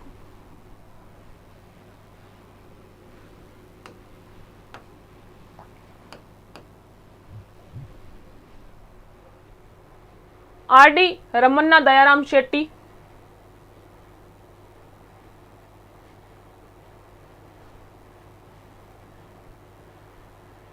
वर्सेस अंतर्राष्ट्रीय airport authority of India, AIR 1979 supreme court. देखिए, इसमें एक ये मुद्दा ये था कि जो एयरपोर्ट अथॉरिटी थी उसने टेंडर निकाले थे, टेंडर इनवाइट किए थे, जिसमें ये जो आर.डी. शेट्टी थी, आर.डी. शेट्टी जो थे, इन्होंने भी टेंडर में अप्लाई किया था। किसने टेंडर निकाले थे? एयरपोर्ट अथॉरिटी ने, कि उन्होंने अप्लाई कर दिया। तो कुछ डिस्क्रिमिनेटरी रीजन रहे जिनकी वजह से उनका टेंडर पास नहीं हुआ। तो इन्होंने क्या किया? आर.डी. शेट्टी ने ये कहते हुए केस किया कि उनके जो फंडामेंटल राइट्स हैं वो इन्फ्रिंज हुए हैं, ये कहा। तो क्वेश्चन उठा कि क्या, क्योंकि देखिए टेंडर्स किसने निकाले थे? एयरपोर्ट अथॉरिटी ने। तो किसके विरुद्ध वाद था? एयरपोर्ट अथॉरिटी के विरुद्ध। तो ये मुद्दा आया कि क्या एयरपोर्ट अथॉरिटी राज्य है या नहीं है। तो कोर्ट ने कहा कि जो एयरपोर्ट अथॉरिटी है वो फॉर्मुलेट की गई है किसके अकॉर्डिंग? एयरपोर्ट अथॉरिटी एक्ट के तहत, जो कि क्या है? एक पार्लियामेंट्री एक्ट है। क्या आप समझे इस बात को कि वाद किसके विरुद्ध लाया गया? एयरपोर्ट अथॉरिटी के विरुद्ध। और वाद किस चीज का लाया गया?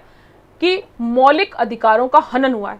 तो मौलिक अधिकारों का हनन का वाद आप किसी के खिलाफ तब भी कर सकते हैं जब सामने वाली संस्था हो वो राज्य हो, अदरवाइज आपको उपचार नहीं मिलेगा। क्योंकि अगर सामने वाली संस्था राज्य नहीं है तो आर्टिकल 32 में उपचार कैसे मिलेंगे आपको? क्योंकि अगर फंडामेंटल राइट्स इन्फ्रिंज होते हैं तो उपचार कहाँ है? आर्टिकल 32 में। और आर्टिकल 32 जब राज्य के विरुद्ध उपचार उपलब्ध कराता है, तो जब सामने वाली संस्था राज्य ही नहीं है तो आपको न्याय कैसे मिलेगा?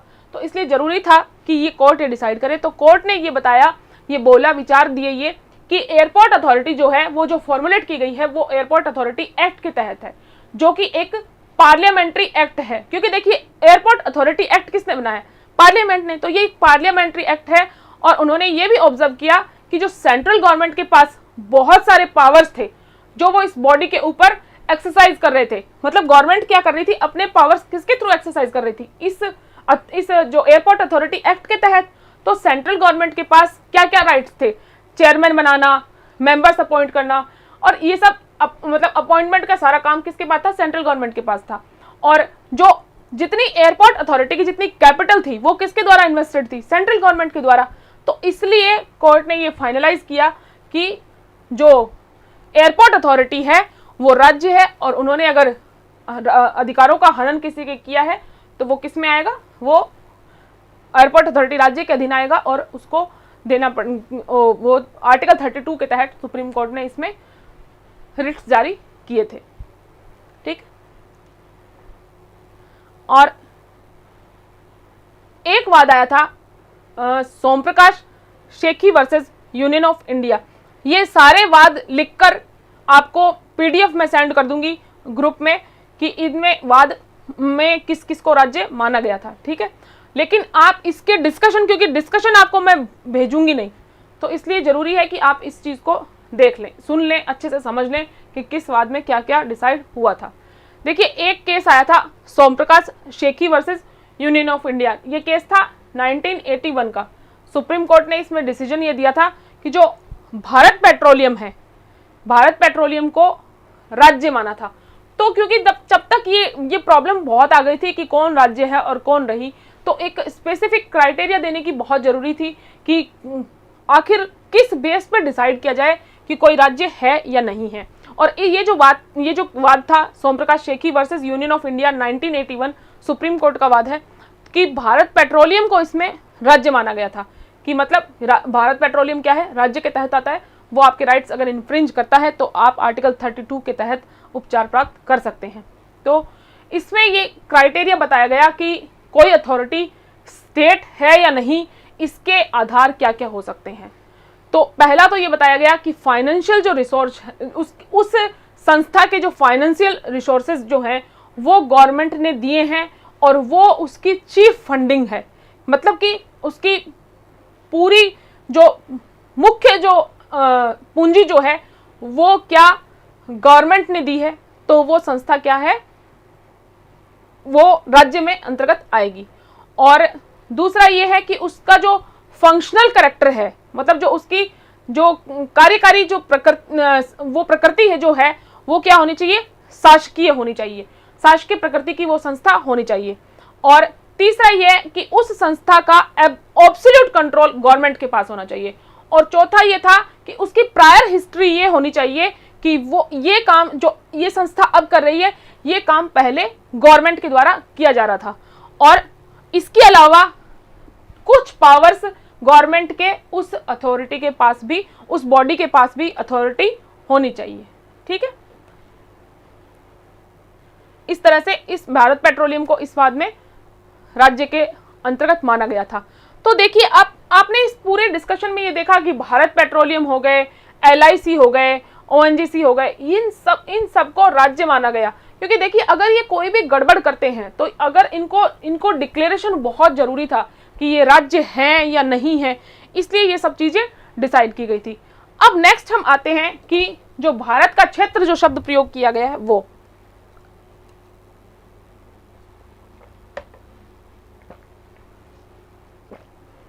कि जो अपना आर्टिकल 1 हमने पढ़ा था उसमें क्या गया कहा, 1(3) में ये कहा गया था कि भारत के क्षेत्र में क्या क्या शामिल होंगे, कि राज्य के क्षेत्र और पहली अनुसूची में जितने केंद्र शासित प्रदेश हैं वो, और इसके अलावा जो एक्विजिशन अर्जित क्षेत्र जो है वो।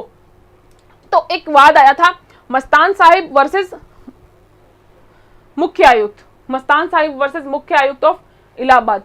ये कोई एक केस आया था जिसमें अदालत ने ये माना था कि जो आर्टिकल 12 है उसके प्रयोजन के लिए जो अनुच्छेद 1(3) में परिभाषित क्षेत्र है वो क्षेत्र है। तो जो ये शब्द है भारत के क्षेत्र में, ठीक है, तो उसमें वो 1(3) वाला क्षेत्र ही माना जाएगा।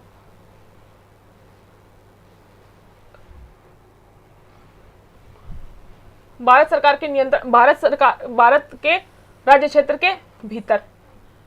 तो भारत का जो राज्य क्षेत्र है वो जो 1(3) में बताया गया है वही इसमें आएगा। ठीक है, अब आगे है कि भारत सरकार के नियंत्रण। एक इसमें शब्दावली हम देखते हैं कि और बचती है, वो क्या है, भारत सरकार का नियंत्रण। देखिए आर्टिकल 12 के जो इसके अंदर हम देखते हैं कि सरकार के नियंत्रण का मतलब ये नहीं है कि निकाय को पूर्ण रूप से सरकार के निर्देशन में होना चाहिए, कि कोई निकाय है या फिर कोई संस्था है। इसमें क्या लिखा है, भारत सरकार के नियंत्रण के अधीन सभी स्थानीय या अन्य प्राधिकारी, भारत के राज्य क्षेत्र। तो आपका क्वेश्चन था संदीप जी कि देखिए ये जो भारत का राज्य क्षेत्र शब्द लिखा है, इसके अंतर्गत आता है क्या, जो आर्टिकल 1 में बताया गया है वो वाला राज्य। ठीक है,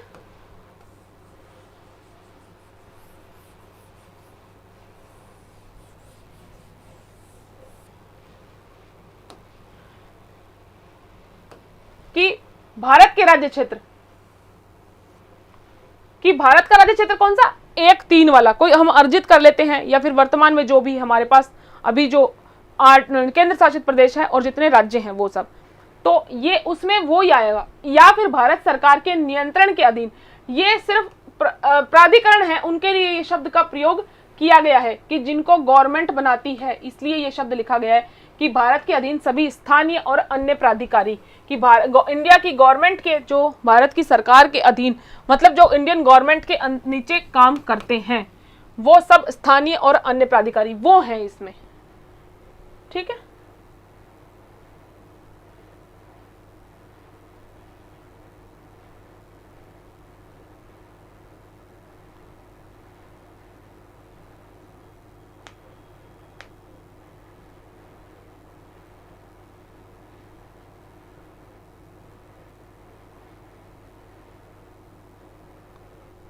देखिए ऐसी स्थिति में आप मुझे एग्जांपल दीजिए कि आप इसमें कि इंडिया के कंट्रोल में हो और आउट ऑफ इंडिया हो।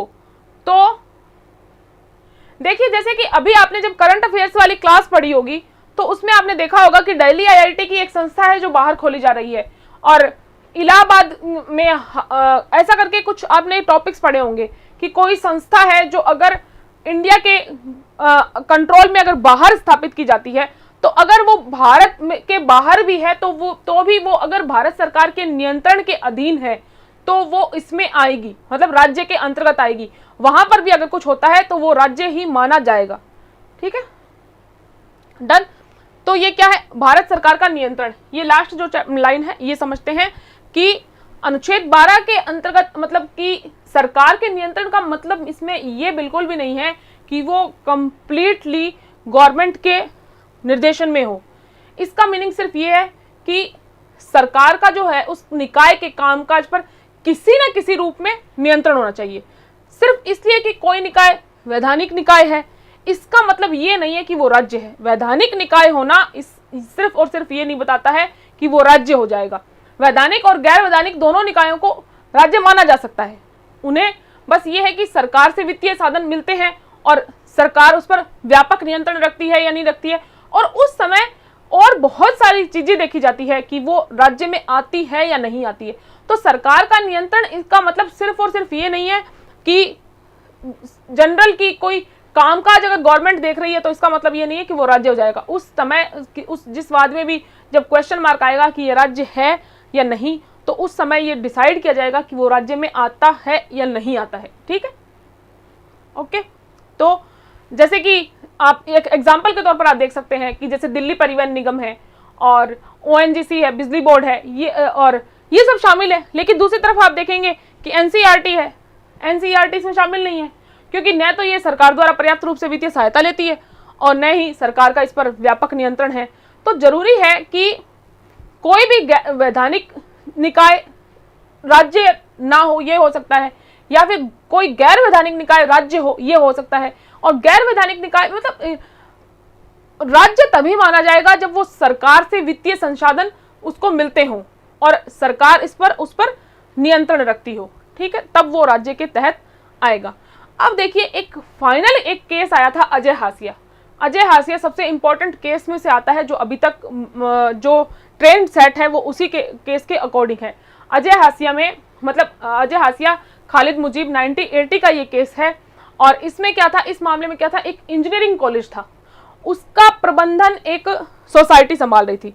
उस सोसाइटी में क्या, वो सोसाइटी क्या थी, वो जम्मू एंड कश्मीर सोसाइटी पंजीकरण अधिनियम 1898। ये एक एक्ट था, जम्मू कश्मीर सोसाइटी पंजीकरण अधिनियम 1890 एक्ट। उसके तहत वो सोसाइटी पंजीकृत थी। क्या थी? एक इंजीनियरिंग कॉलेज था जिसका प्रबंधन एक सोसाइटी संभाल रही थी, और वो सोसाइटी कहाँ रजिस्टर्ड थी? Jammu Kashmir society registration act 1898 के तहत वो रजिस्टर्ड थी, वो सोसाइटी जो उस कॉलेज का प्रबंधन संभाल रही थी। और फिर क्या हुआ, कॉलेज में जब एडमिशन होने थे तो कुछ कैंडिडेट्स को बुलाया गया, तो उनमें से एक कैंडिडेट को इंटरव्यू के लिए बुलाया गया, और इंटरव्यू में उसके मदर फादर थे, उनसे उनके जो रेजिडेंस से रिलेटेड सवाल पूछे गए, और इन चीज़ों का और उसके एडमिशन का, बच्चे के एडमिशन का कोई रिलेशन नहीं था, और जिसके लिए इंटरव्यू रखे गए थे उसमें इन चीज़ों का कोई लेना देना नहीं था। तो इसके बाद में क्या किया, वो जो कैंडिडेट था उसने क्या किया, वो जो इंटरव्यू जो प्रोसेस था उसको चैलेंज कर दिया। किसमें? आर्टिकल 14 में। आर्टिकल 14 का जो उल्लंघन करते हुए उसने चैलेंज कर दिया कि ये मेरे ये मनमाना है कि आप कुछ भी करेंगे, कोई भी किसी भी तरह से आप कोई भी क्वेश्चन पूछेंगे। तो ये जो इंटरव्यू प्रोसेस था उसको इस आधार पर चैलेंज कर दिया कि ये इंटरव्यू की जो प्रोसेस थी वो मनमानापन लिए हुए थी।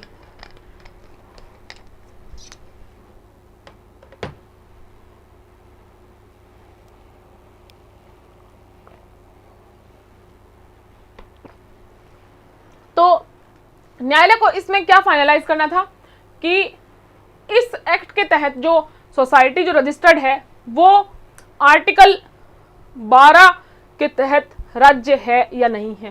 क्योंकि जैसे ही मुद्दा आता है ना कि मौलिक अधिकारों का हनन हो रहा है, तो फिर सबसे पहले तो यही कोर्ट का आफत आ जाती है कि ये राज्य है कि नहीं है, क्योंकि अगर राज्य ही होगा नहीं तो फिर उपचार कहाँ से उपलब्ध कराएंगे। तो कोर्ट ने इसमें 5 न्यायाधीशों की बेंच बैठी थी, और 5 न्यायाधीशों की जो बेंच होती है वो कॉन्स्टिट्यूशनल बेंच होती है। ये आपको हम पहले ही 368 के टाइम डिस्कस कर चुके हैं। तो वहाँ पे सर्वसम्मति से ये माना गया था कि कॉलेज का संचालन करने वाली जो सोसाइटी है वो आर्टिकल 12 के तहत राज्य थी, और ये माना कि वो जो कार्य उसका किया गया है वो राज्य की अथॉरिटी के तहत किया गया है। क्योंकि अगर पंजीकरण उन्होंने किसी सोसाइटी का किया है, कोई किसी, और वो सोसाइटी अगर किसी कॉलेज का संभाल रही है तो वो राज्य के तहत आती है। ठीक है, तो उसको राज्य माना गया था, और बाकायदा बाद में उसको उपचार उपलब्ध करवाए गए थे।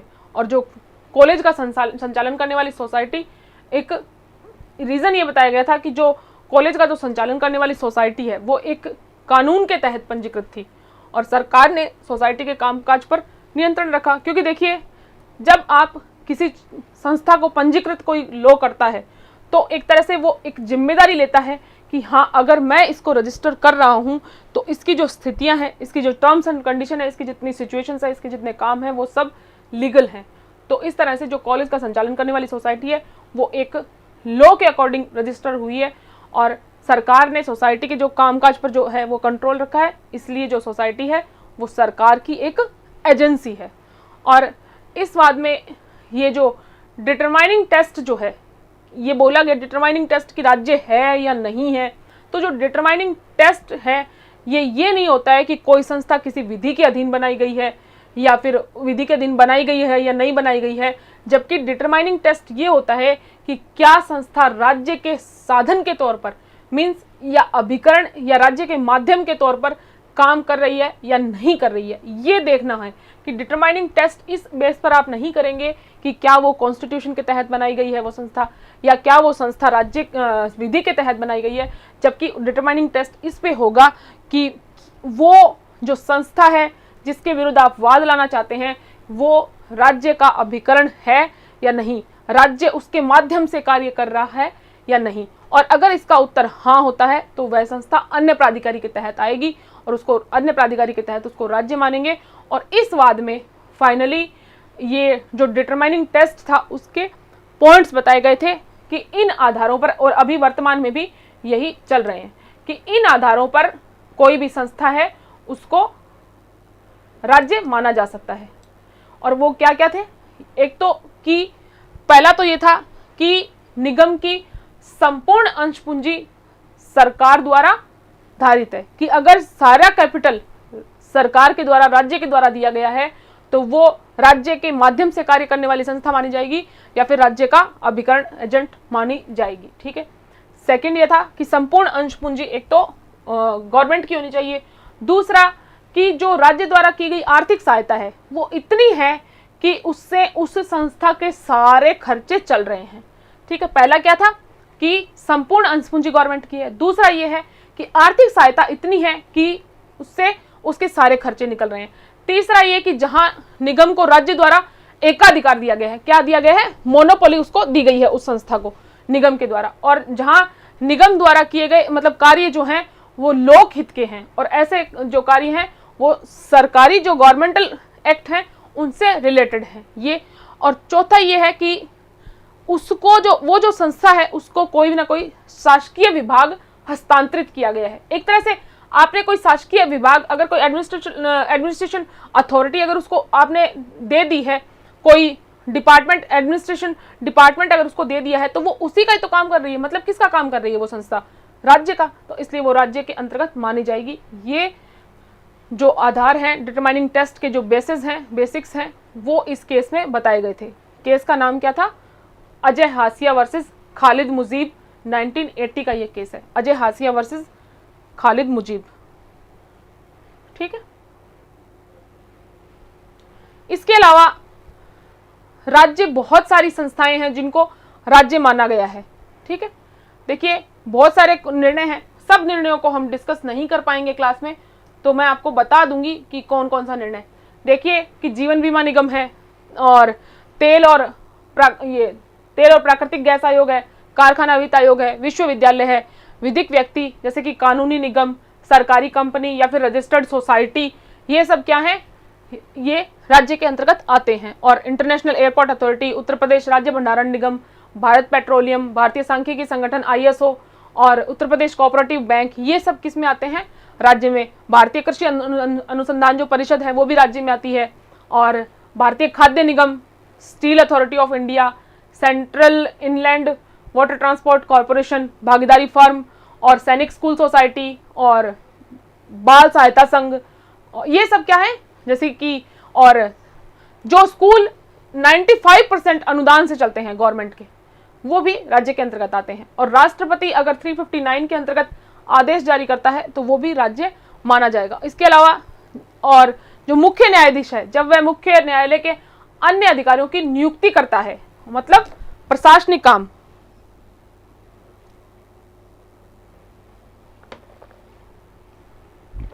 कि न्यायपालिका जब प्रशासनिक काम करेगा तो वो राज्य की कैटेगरी में आता है। रेलवे बोर्ड, दिल्ली विकास प्राधिकरण, बैंक और बीमा कंपनी, इस तरह से BSNL है और RAS है, ये सब क्या है, राज्य में आते हैं। इसी तरह से बहुत सारे केस हैं जो इसमें आते, ये कि राज्य नहीं है, उसमें भी डिसाइड किया गया है। जैसे कि संवैधानिक एवं संसदीय अध्ययन संस्थान है, ये राज्य नहीं माना गया है, और राष्ट्रीय शैक्षणिक एवं जो NCERT है उसको भी राज्य नहीं माना गया है। राष्ट्रीय सहकारी उपभोक्ता संघ, इसको भी नहीं माना गया है। ICICI बैंक है, इसको भी राज्य नहीं माना गया है। वक्फ board, council of scientific and industrial research CSIR जो है उसको राज्य नहीं माना गया है।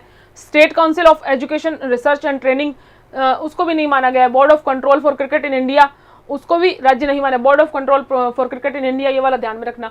और निजी जितने विद्यालय हैं जो सरकार से किसी तरह की हेल्प नहीं लेते हैं, और कोर्ट जब अब न्यायिक कार्य करते हैं तो वो राज्य की कैटेगरी में नहीं आते हैं। कोर्ट का जो मामला है उसमें ये है, दो इसमें केस, 2 या 3 इसमें केस हैं। कौन कौन से, एक तो है नरेश मिराजकर और एक है AR अंतुल्य, ऐसे करके 2-3 केस हैं जिसमें ये मुद्दा है कि ये न्यायालय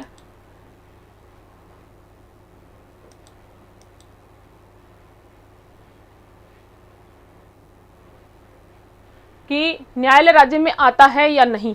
ठीक है, नरेश मिराजकर का जो वाद, मतलब कुल मिला के ये बात कही गई है, फिलहाल वर्तमान तक भी यही है कि जब न्यायालय अपने प्रशासनिक कार्य करता है तो वो राज्य के अंतर्गत आता है, लेकिन जब वह न्यायिक कार्य करता है तो वह राज्य के अंतर्गत नहीं आता है।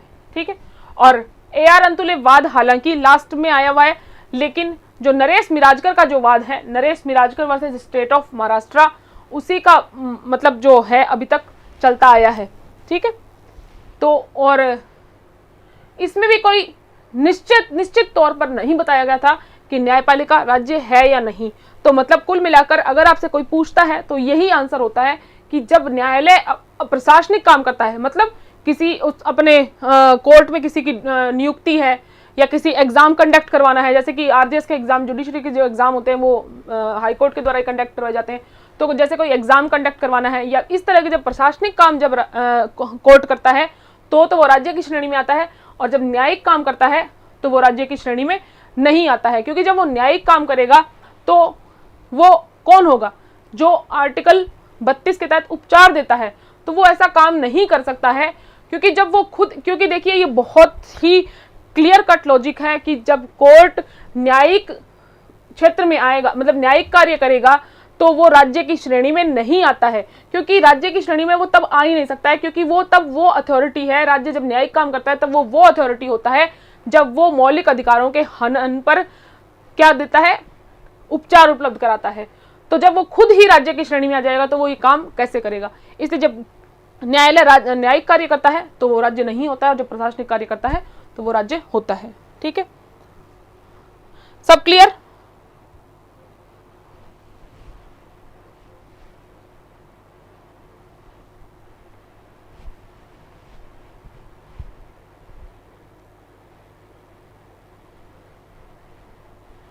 सब क्लियर, सबको समझ में आ गया? नेक्स्ट क्लास में आर्टिकल 13 को डिस्कस करेंगे। ठीक है।